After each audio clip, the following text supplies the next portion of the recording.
Welcome back to Trojan Sports Now, and now it's time for our Trojan Profile, where we're going to talk with the soccer coach Jason Hamilton about his team on the field as well as his life off the field. So, Jason, y'all have had a good start to the year. You're 4-2 right now, just coming off a win against Gardner-Webb. You've got to be kind of happy with the way things have gone.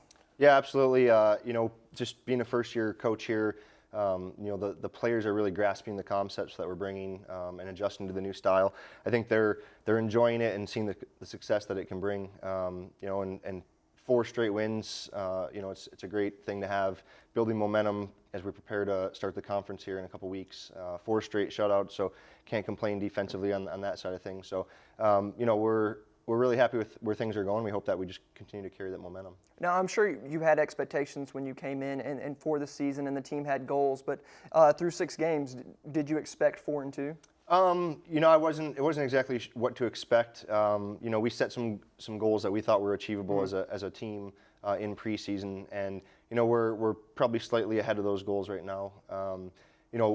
We didn't necessarily think that we would maybe have lost to the La Tech and maybe beaten the Kennesaw State based on last year's results. Right. But we're happy that we learned from the games early in the year, and we've bounced back and just made some adjustments, and we learn every game. And you've had all kinds of different players step up for you, some young ones, some veterans.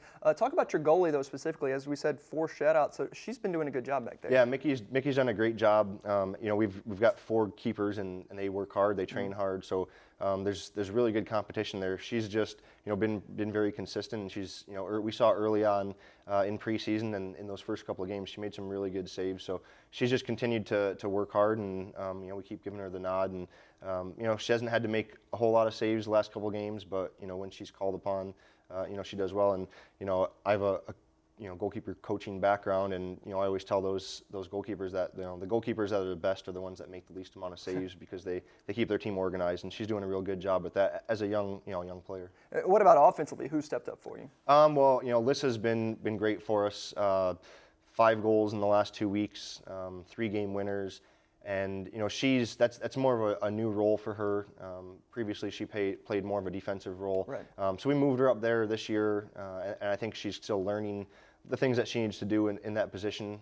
So we're excited about that because she's just going to continue to improve as she grasps those concepts even more.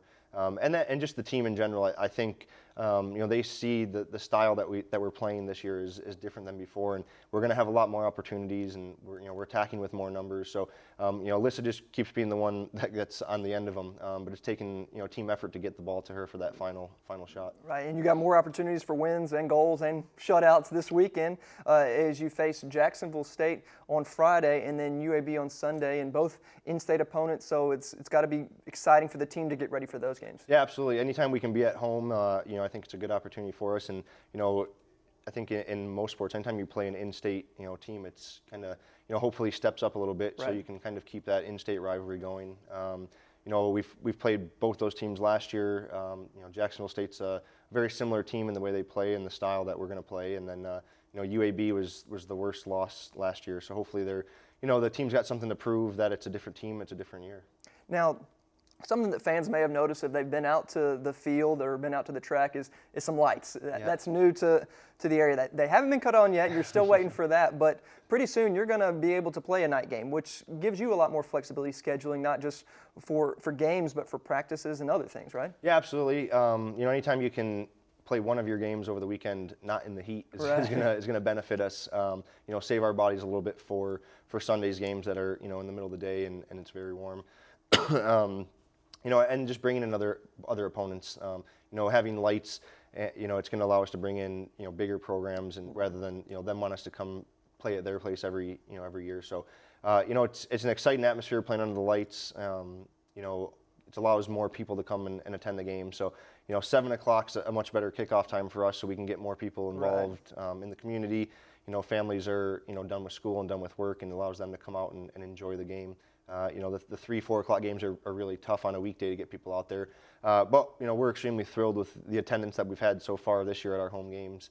Our first game was on a Tuesday at 5 o'clock, and we were pushing 500, which was a great crowd for us. And then on a holiday weekend, a Friday 4 o'clock game to have really good numbers. So the support's been tremendous.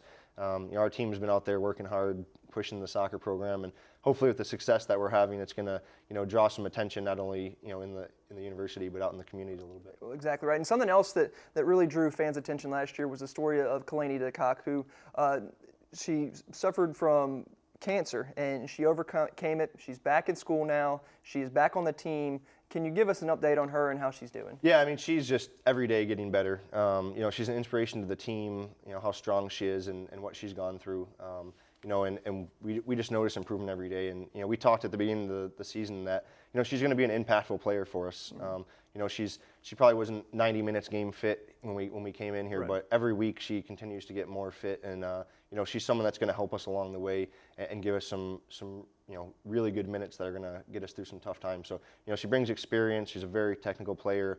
And every day we just see improvement, and she just looks fitter. So we're excited, to have her back, and she brings a lot to the team. Now there may be a special presentation for a game October 19th. If you'd like to go ahead and mention that. Yeah, October 19th is our last home game, and we thought would be fitting for Project 19, which supports Kailani.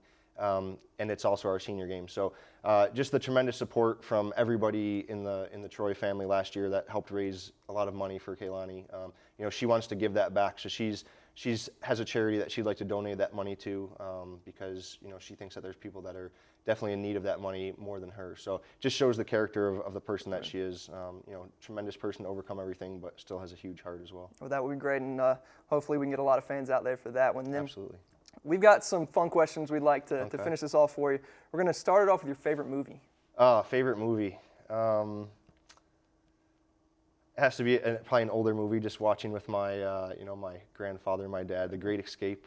Okay. Old movie, so not a lot of people might know that one. Now, there's no soccer movie that comes out? No, I mean, it's tough being a soccer person and a soccer coach, and usually when you watch those movies, it's really bad soccer, yeah, so you get frustrated. Yeah. Now, favorite music? I listen to country music, believe it or not. I know I'm a northerner, but it's just kind of what I like. So. Any particular artist? No, not really. Just everybody. That's the only station that plays in my car. Now, are you someone who has to listen to something to kind of get you relaxed or get you ready for a game? No, I mean, I pretty much just tune everything out as I prepare for a game. So, the team doesn't really like to listen to country music to get ready for the game. Right. So they have their music on, and I just kind of tune it out. So. What's your favorite food? Food's very important to me. I do a lot of eating, and I don't think I have anything that's really a favorite. There's probably things I don't like more than things that are my favorite. I'll pretty much eat anything. So what's your least favorite food? Vegetables. Just vegetables in general? Vegetables. All right. What's the last book you read?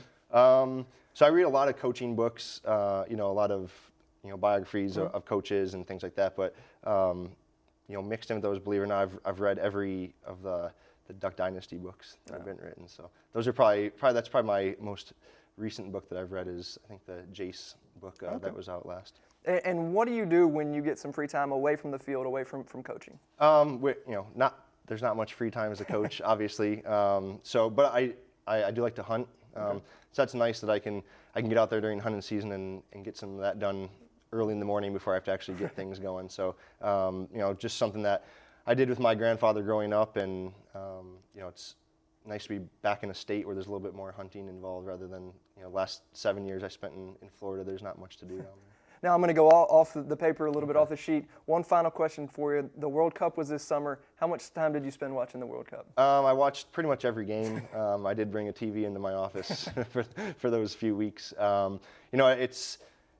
It's obviously something that I love. It's something that I do for a profession, right. But that's the most exciting time. Every 4 years when it's on, and I encourage recruits, our students, anybody who's involved in the game to watch it, because that's the best teacher of the game, is watching the highest level. All right, Coach. Well, thank you for joining us, and good luck on the rest of the season. Thank you. All right, stay tuned for more coming up on Trojan Sports Now.